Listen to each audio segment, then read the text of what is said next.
दोस्तों, आपका स्वागत है मेरे यूट्यूब चैनल LIS अकेडमी में। फ्रेंड्स, कल मैंने MPPSC लाइब्रेरियन 2018 का क्वेश्चन पेपर के कुछ क्वेश्चन कराए थे।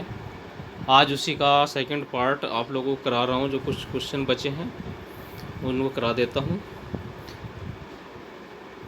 सार्वविक मॉडल एक क्या है? उपयोगकर्ता केंद्रित सूचना खोज मॉडल है।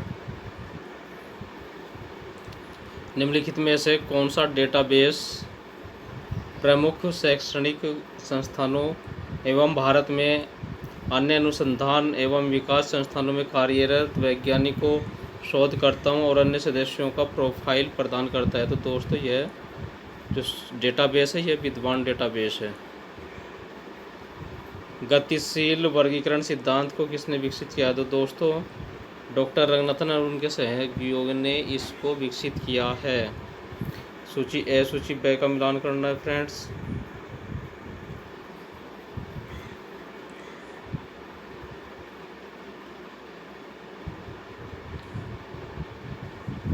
तो दोस्तों, CA कटर का संबंध किससे है हमारा?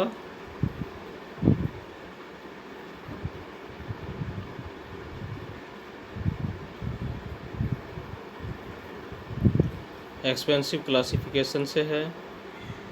और एचिबलिस का बिब्लोग्राफिकल क्लासिफिकेशन से है। JD ब्राउन का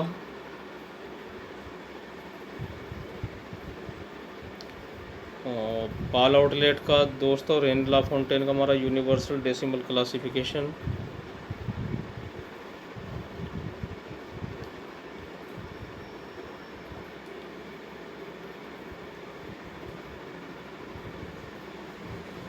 इसका डी पार्ट सही है। मॉडल एक है पाठ्यक्रम प्रबंधन प्रणाली। विश्व का प्राचीन पुस्तकालय संघ कौन सा है? तो दोस्तों, ये अमेरिकन लाइब्रेरी एसोसिएशन है।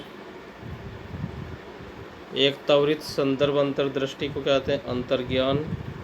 अगला क्वेश्चन है हमारा, स्वतंत्र भारत में राष्ट्रीय पुस्तकालय के प्रथम पुस्तकालय अध्यक्ष कौन थे? तो दोस्तों, वो BS केशवन थे।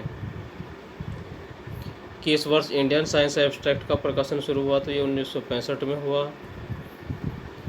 पुस्तकालय वर्गीकरण में दर्शन पर निबंध लिखने के लिए डॉक्टर SR रंगनाथन को किसने आमंत्रित किया था? तो ये जीन एंकर ने आमंत्रित किया था। दोस्तों, ICAR ने consortium for E resources in agriculture का स्थापित किया था। तो दोस्तों, ये नवंबर 2007 में किया था। इनफ्लिपनेट न्यूज़लेटर का प्रकाशन कब से होता है? तो यह है 1995 से प्रकाशित हो रहा है। 1933 में प्रकाशित कॉलोन क्लासिफिकेशन का प्रकाशक कौन है? तो दोस्तों, इसका प्रकाशक है मद्रास पुस्तकालय संघ। किस विश्वविद्यालय या बौद्ध भिक्षु विहार के पुस्तकालय का नाम धर्मगंज था? तो यह नालंदा विश्वविद्यालय के पुस्तकालय का नाम धर्मगंज था। निम्नलिखित में से कौन सा डबलिन कोर मेटाडाटा का तत्व नहीं है? तो दोस्तों, आइडेंटिफायर नहीं है। और कितने तत्व होते हैं मेटाडाटा डबलिन कोर में? तो दोस्तों, 15 तत्व होते हैं। निम्नलिखित में से कौन सा भारत सरकार का क्लाउड है? तो बादल भारत सरकार का क्लाउड है। सूचना प्रौद्योगिकी का प्रयोग मानव विचारों के अनुरूपण के लिए किया जाता है, जिसे हम कहते हैं आर्टिफिशियल इंटेलिजेंस। निम्नलिखित में से जिस प्रोटोकॉल को इंटरनेट पर फाइल अंतरण के लिए प्रयुक्त किया जाता है उसको कहते हैं FTP। निम्नलिखित में से कौन सा मानक सिद्धांत नहीं है? तो दोस्तों, यह व्याख्या का सिद्धांत नहीं है। इंदौर जर्नल किस वर्ष स्थापित किया गया था? तो दोस्तों, यह 1854 में स्थापित किया गया था। मध्य प्रदेश विधानसभा सचिवालय के वर्तमान निदेशक या पुस्तकालय अध्यक्ष कौन है? वह पुनीत श्रीवास्तव। निम्नलिखित में से कौन सी निष्क्रिय सेवा का उत्पाद नहीं है? यह साइटेशन इंडेक्स नहीं है। ये ग्रंथालय किसने विकसित किया है? तो दोस्तों, यह NIC ने, नेशनल इंफॉर्मेशन सेंटर ने विकसित किया है। संचार के हेलिकल मॉडल के प्रवर्तक कौन थे? तो ये F. डेंस थे।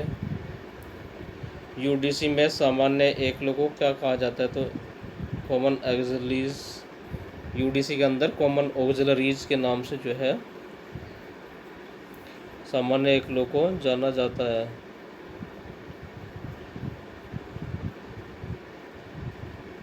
Planning programming budgeting system PPBS किसका है? ये रैंड कॉरपोरेशन यूएसए का है। और कुंड प्रदान करता है साहित्यिक चोरी का पता लगाना और रोकना। विद्यामित्र है तो दोस्तों यह है NMEIT-ICT के अंतर्गत विकसित सभी अंतर्वस्तु परियोजनाओं के लिए ऑनलाइन अभिगम पोर्टल है। भारत में la fountain research in progress database है शोध गंगोत्री। डॉक्टर रंगनाथन द्वारा निर्मित मॉडल पब्लिक लाइब्रेरी एक्ट को एशियन एजुकेशन कॉन्फ्रेंस में कब प्रस्तुत किया गया था? इसे 1930 में प्रस्तुत किया गया था। आवश्यकता के सोपान का सिद्धांत किसके द्वारा दिया गया है? तो ये अब्राहम मास्लो के द्वारा दिया गया है। निम्नलिखित में से कौन सा डबलिन कोर मेटाडाटा का तत्व नहीं है? तो दोस्तों फोकस इसका तत्व नहीं है। निम्नलिखित में से कौन सा एक भारतीय समाचार सूचना और खरीदारी का वेब पोर्टल है? तो यह रेडिफ।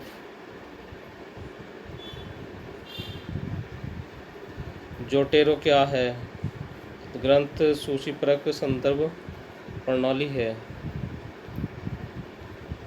यूजीसी ने इनफ्लिनेट कहाँ स्थित है? यह गांधीनगर में स्थित है। दो प्रलेखों के मध्य एक विशेष समानता स्थापित करने के लिए इस्तेमाल किए जाने वाला तरीका है सह उद्धरण युग्मन। मूल रूप से प्रयोग किए गए उन्हीं शब्दों का प्रयोग करना, उसको क्या कहते हैं? हम उसे वर्बेटिम कहते हैं। वर्बेटिम। निम्नलिखित में से कौन सा ओपन सोर्स सॉफ्टवेयर नहीं है? तो लिबसूट ओपन सोर्स सॉफ्टवेयर नहीं है। बाकी तीनों ओपन सोर्स सॉफ्टवेयर है, इसके लिए पैसा चुकाना पड़ता है लिबसूट के लिए। पुस्तकालय विज्ञान के किस सूत्र को संतुष्ट करते हुए हम सूची पत्रक पर वर्गांक पेंसिल से लिखते हैं? तो यह पंचम सूत्र पर है। वेब 2.0 टैगिंग को क्या कहा जाता है? तो इसको फॉक्सोनोमी कहा जाता है।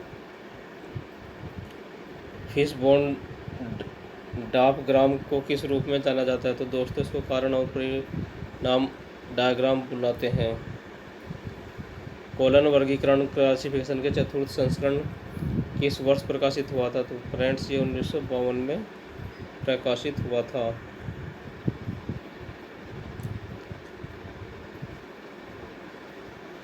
निम्नलिखित में से कौन सा गैर पारंपरिक प्रलेखों को पुनर्प्राप्त करने के लिए सिस्टम अक्षमता से संबंधित है? सामान्यतः यह प्रेसिन भी ऑप्शन सही है। निम्नलिखित में से कौन सा नोबेल पुरस्कार विजेता है? तो हेनरी लो फोंटेन नोबेल पुरस्कार विजेता हैं। कॉलन क्लासिफिकेशन के छठे संस्करण में एशियाई में स्मॉल एन निम्न में से किसका प्रतिनिधित्व करता है?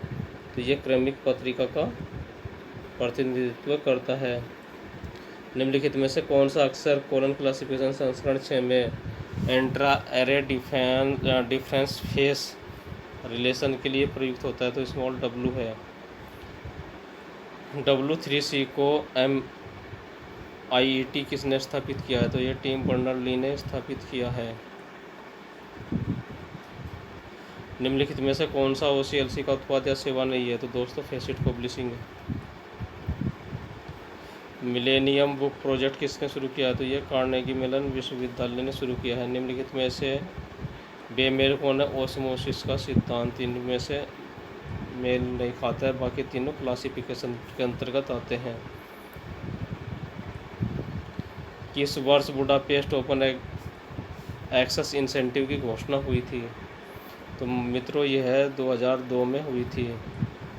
नेक्स्ट क्वेश्चन है सीसी में जीवनी को दर्शाने हेतु कौन से चिन्ह का प्रयोग किया जाता है? तो स्मॉल w का प्रयोग हम करते हैं। जो व्यक्ति शब्दकोश तैयार करता है उसे क्या कहा जाता है? तो दोस्तों उसको लेक्सोग्राफर कहते हैं। लाइब्रेरी हेराल्ड जर्नल के प्रथम संपादक कौन थे? PN कोलस के प्रधान संपादक थे। वन ड्राइव को किसके द्वारा संचालित किया जाता है? इसको माइक्रोसॉफ्ट के द्वारा संचालित किया जाता है। इंदौर के शासकीय अहिल्या केंद्रीय पुस्तकालय के भवन को किस नाम से जाना जाता है? तो इसको सफ़ेद कोठी के नाम से भी बुलाते हैं। ट्री ऑफ पोरफेरी किससे संबंधित है? यह द्विविभाग से संबंधित है।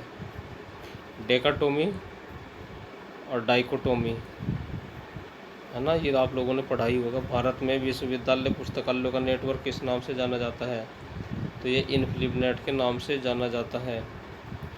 National knowledge commission report to the nation 2006 से 2009 की पुस्तकालयों के बारे में निम्नलिखित में से कौन सी अनुशंसा नहीं है पूछ रहा है दोस्तों। तो इसमें सभी पुस्तकालयों के कंसोर्टियम की स्थापना करना। पैसिव डॉक्यूमेंटेशन का तात्पर्य होता है प्रलेखन सेवा। ISO 2709-2708 किसके लिए अंतर्राष्ट्रीय मानक है? तो दोस्तों ये सूचना अंतरण के लिए सूचना और प्रलेखन फॉर्मेट का एक अंतर्राष्ट्रीय मानक है।